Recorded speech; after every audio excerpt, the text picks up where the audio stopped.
Wazazi tumewaiteni kwenye ofisi yetu ya serikali ya mtaa kukumbushana katika mambo machache kwa ajili ya wajibu wetu. Jambo la kwanza, shule zinafunguliwa tarehe 13. Tayari tunajua moja kwa moja kwa muda umekwisha, na lazima watoto wetu tulionao huku mitaani tuweze kuwajengea uwezo na uelewa, kwa maana ya kumaanisha kuwapa mahitaji yao muhimu.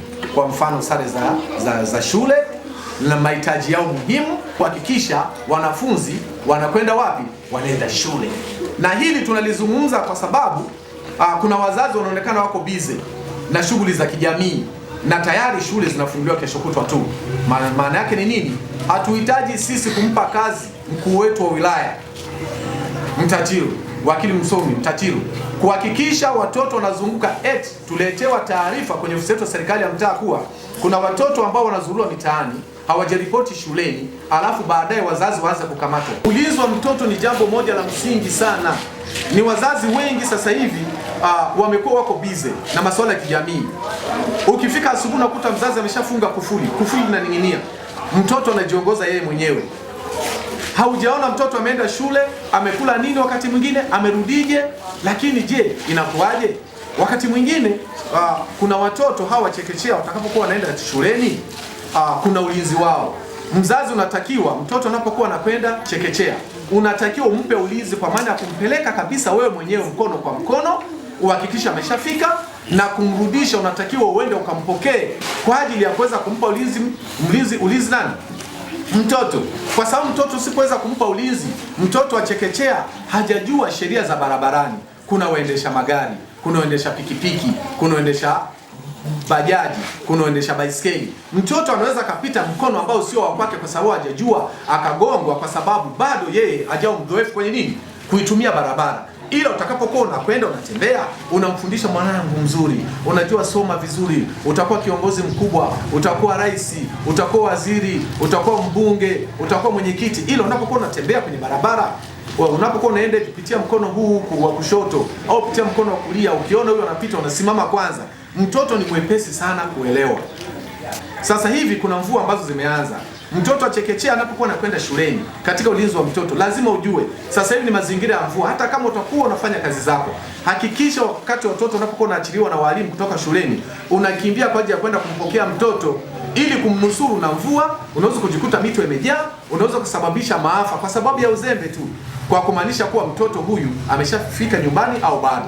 Kwa ni vizuri wazazi tunawakumbusha pia katika jambo hili kwa ajili ya ulinzi wa mtoto.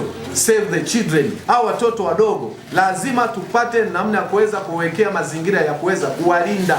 Kuwalinda ni kuanzia ngazi ya familia, lakini unapokwenda shuleni na kurudi, ili tuwasaidie walimu wetu wazuri ambao wanakuwa na kazi kubwa sana kwa ajili ya kuweza kuwajengea uelewa watoto wetu. Kisha wewe mzazi, ikiwezekana, kila mwisho wa wiki siku ya Ijumaa, kila mwisho wa wiki siku ya Ijumaa, nenda kwenye shule, iwe ni shule ya msingi au ni sekondari.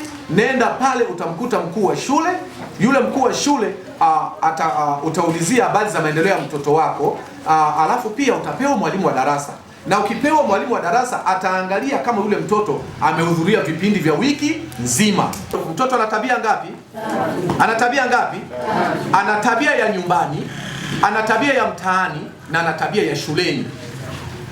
Kwa hiyo mtoto lazima umfuatilie kuhakikisha tabia alionao mwanangu ya nyumbani, je, ndio hiyo alionao ya mtaani? Ndio hiyo alionao ya shuleni? Kwa sababu mtoto nyumbani anaweza kaonekana ni mnyenyekevu, lakini kumbe ameanza kuvuta bangi na kutumia madawa ya kulevya na kuingia kwenye makundi mabaya ya mtaani.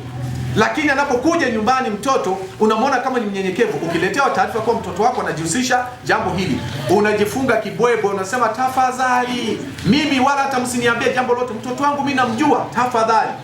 Lazima sisi sasa tumeamua sisi kumwenzi baba wa taifa Mwalimu Julius Kambarage Nyerere kwenye mtaa wetu wa Dome, hususan pia na maeneo mengine watakapokuwa natusikiliza. Tulilelewa kwenye misingi mizuri ya adabu pamoja na nini, na heshima kubwa sana. Kwa hiyo ni kwamba watoto tukikaa nao pia tujenge mazingira ya kuwa na vikao na watoto wetu jioni tunapokuwa tumefanya kazi zetu. Mwite mtoto, kaeni kikao. Lakini sasa hivi wazazi tumekuwa tuko busy. Upande wa shule ya msingi, ndugu zangu, tulianza kuandikisha mwezi wa 8 mwaka jana, lakini wazazi hawataki kuleta watoto. Kwa shule zetu za msingi Ndembezi, Bugoi A na Bugoi B, zile shule za serikali, wote tulikuwa tuna mahoteo ya 100%. Yaani tuandike wavulana 100 na wasichana 100.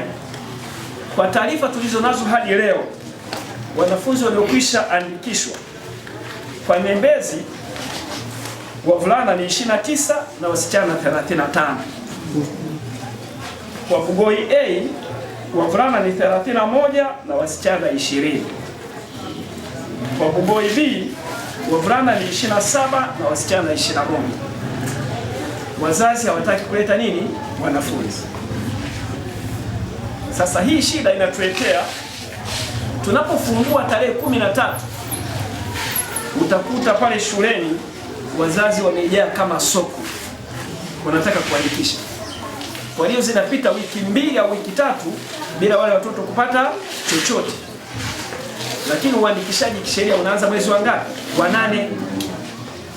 Sasa kwa picha hii, tutumie hii wiki tulionayo, hizi siku zilizobaki, kupeleka watoto pale wanapopenda kwenda kufanya nini? Kuandikishwa, ili waweze kupata elimu.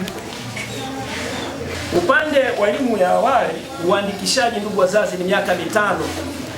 Mtoto aliyetimiza miaka 5 ndio anafaa kuingia elimu ya nini? Ya awali, sio chini ya hapo.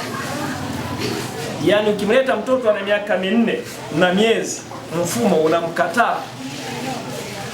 Kwa sababu sasa hivi hatuandiki kwa nini? Kwa mkono. Inatakiwa umleta na miaka 5 na miezi 2, 3, 4, 5. Maana akifikisha miezi 7, huyo tunaweza kumpeleka darasa la kwanza, ili miaka 6 imkute akiwa darasa la kwanza ameingia darasa la ngapi? La pili. Maana akiwa amefikisha nusu ya miezi, mfano 6, 7, 8, mfumo unakubali kumpokea. Si kwamba sisi ndio tunamkataa. Tukiingiza kwenye mfumo unamtema kwamba hajatimiza nini? Vigezo. Mtoto wa darasa la kwanza tunamwandikisha mtoto aliye na miaka 6. Akiwa na miaka 8, 9 tunakwambia huyo mpeleke Elko. Sasa tunapokujibu hivyo, usione kwamba tunamkataa mtoto.